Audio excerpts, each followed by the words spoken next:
কি এই তো কয়দিন খুব বিয়েবাড়ি গেল, তোমরা কয়টা বিয়েবাড়ি খেলে? আমি তো অনেকগুলো বিয়েবাড়ি খেয়েছি, আর বিয়েবাড়ির সিজন চলছে।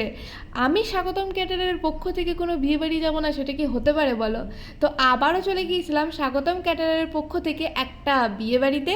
তো সেখানে গিয়েই প্রথমে খেয়ে নিয়েছিলাম ফুচকা, তারপর ছিল মকটেল, আর তারপরে ছিল কফি। তোমরা দেখে বুঝতেই পারছো কতটা ওয়েল ড্রেস হয়ে তারা সব খাবার সার্ভ করছে। আর তারপর চিকেন পকোড়ার সাথে কফি খেয়ে নিয়েছিলাম, আর তারপর চলে এসেছিল ফ্রেঞ্চ ফ্রাই।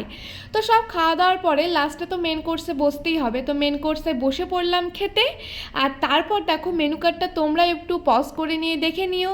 প্রথমেই চলে এসেছিলো পনির স্টিক। পনির স্টিকটা সসের সাথে খেতে আর একটু পেঁয়াজ দিয়ে খেতে তো আমার খুব ভালো লাগে, পনির তো আমার সবসময়ের খুব প্রিয় খাবার।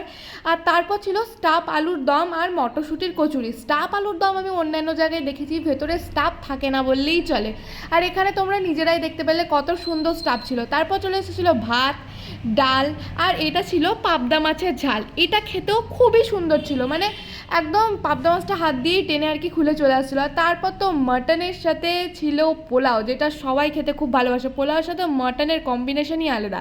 তো পোলাও আর মাটন খেতে খেতে আমি ভুলেই গিয়েছিলাম যে আমাকে এক্সপ্রেশন দিতে হবে, কারণ খাবারটা এতটা ভালো ছিল। আর আমি তো অলওয়েজ বলি যে সৌভিকদা কোথা থেকে লট চমচম আনে ভাই, এটা খেতে আমার মাইন্ড ব্লোয়িং লাগে। তার সাথে ছিল ওই রসগোল্লাটাও দারুণ ছিল, আর এইবারে তো আইসক্রিমটাও ছিল সুপার। তোমরা কি জানো এই মেন কোর্স এবং স্টলের খাবার প্রত্যেকটাই ছিল কিন্তু যাচাই খাবার, আর এই খাবারগুলোর প্রাইস পড়েছে per person only 450 rupees approx. এটা শুধুমাত্র স্বাগতম ক্যাটারার বলেই স্পেশাল ডে, একবার এনাদের হাতে দিয়ে দেখতেই পারো, কথা দিচ্ছি ঠকবে না।